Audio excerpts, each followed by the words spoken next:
ଗଳ୍ପଟିର ଶୀର୍ଷକ ପାଉଁରୁଟିବାଲା। ମୁଁ ଗାଳ୍ପିକ ହେମନ୍ତ କୁମାର ଘୋଷାଲ। ପାଉଁରୁଟିବାଲାକୁ ଆମ୍ବ ଗଛ ତଳେ ଦେଖି ହେମନ୍ତ ଘୋଷାଲ ପଚାରିଦେଲା, ଆରେ ସଦା କ'ଣ ହେଲା କି? ସାର୍ ପଙ୍କଚର ପକାଉଛି, କଣ୍ଟାଟେ ଢୁକି ଯାଇଥିଲା ତ। ସତକୁ ସତ ସେ ଦେଖିଲା ଟ୍ୟୁବ୍କୁ ବାଲି କାଗଜରେ ଘଷୁଛି ସଦା। ପାଖରେ ସଲ୍ୟୁସନ୍ ଡବା, ପମ୍ପ, ପାଣି ବୋତଲ ଓ ରେଞ୍ଚି ପ୍ଲାସ୍ ସବୁ ଥୁଆ ହେଇଛି। ହେମନ୍ତ ଆଶ୍ଚର୍ଯ୍ୟ ହେଇ ପଚାରିଲା, ତମେ ଏସବୁ ଜାଣ? କ'ଣ କରିବା ସାର୍, ପେଟ ପାଇଁ ସବୁ ନାଟ ତ, ତେଣୁ ଶିଖିବାକୁ ପଡ଼ିଲା। ମାନେ ସାର୍, ଆପଣ ତ ଏ କଲୋନୀକୁ ଏଇ 6-7 ବର୍ଷ ହେଲା ଆସିଲେ। ମୁଁ କିନ୍ତୁ ଆଜିକି 17 ବର୍ଷ ହେଲା ପାଉଁରୁଟି ବିକୁଛି ଏଠି। ନୂଆ ନୂଆ ଆସିବାର 5-6 ମାସ ଭିତରେ ହଠାତ୍ ଦିନେ ଏଇ ସକାଳୁ ସକାଳୁ ସାଇକେଲ ଚକା ପଙ୍କଚର ହେଇଗଲା। ଏଇ କଲୋନୀର ସାଇକେଲ ଦୋକାନ ଖୋଲେ 9ଟା ପାଖାପାଖି। ଆଉ ଆପଣ ଜାଣନ୍ତି ମୋ ବେପାର ଏଠି ସକାଳ 6ରୁ 9 ଭିତରେ ହୁଏ। ମୋତେ ସେଦିନ ନ ଆସିବାର ଦେଖି ମୋ ନାଗୁଆ ଗ୍ରାହକମାନେ ଅନ୍ୟଠୁ କିଣିନେଲେ।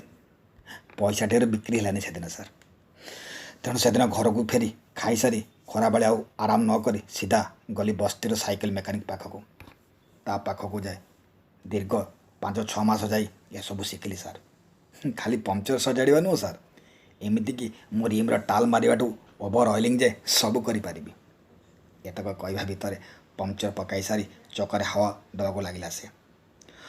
ପମ୍ପ ମାରୁ ମାରୁ କହିଲା, ଆଜିକାଲି ଏ ଚାଇନା ପମ୍ପରେ ଭାରି ସହଜ ହେଉଛି ସାର୍ ହାୱା ଦେବାକୁ। ହେମନ୍ତ ଘୋଷାଲ ଭାବୁଥିଲା, ସମସ୍ୟା ମୁହଁରେ ଏମିତି ମୁଥଟିଏ ମାରି ତାକୁ ପରାସ୍ତ କରିବାର ଏ କଳା ପ୍ରକୃତରେ ଅଦ୍ୱିତୀୟ। ସେ ସଦା କାନ୍ଧରେ ହାତ ଥାପୁଡ଼ାଇ କହିଲା, ସତରେ ତମେ ବୁଦ୍ଧିମାନ ଓ ସମଝଦାର ମଣିଷ ଓ ସଦା। ତମଠୁ ଅନେକ କିଛି ଶିଖିବାର ଅଛି ଆମକୁ। ତା କଥା ଶୁଣି ସଦା ତା ମୁହଁକୁ ଚାହିଁ କେବଳ ଆଖି ଛଳଛଳ କରିଦେଇଥିଲା। ଆରେ ତୁମେ କାନ୍ଦୁଛ କ'ଣ? ସାର୍, ସମଝଦାର ଆଉ ବୁଦ୍ଧିମାନ ହେଇଥିଲେ ଆଜି ଦିନକୁ 20 କିଲୋମିଟର ସାଇକେଲ ଚଲେଇ ଘରକୁ ଘର ବୁଲି ପାଉଁରୁଟି ବିକି ନଥାନ୍ତି। ବାପା ମୋର କେତେ ବୁଝଉଥିଲେ ସେଦିନ, ମନ ଦେଇ ପଢ଼ରେ। ସେତେବେଳେ ସାଙ୍ଗସାଥୀଙ୍କ ସହ ବିଡ଼ି ଗଞ୍ଜେଇ ମଦରେ ଦିନ କାଟିଲି। ନହେଲେ ଆଜି ଚାକିରି ଖଣ୍ଡେ କରି ଆରାମରେ କେଉଁଠି ଥାନ୍ତି ମୁଁ।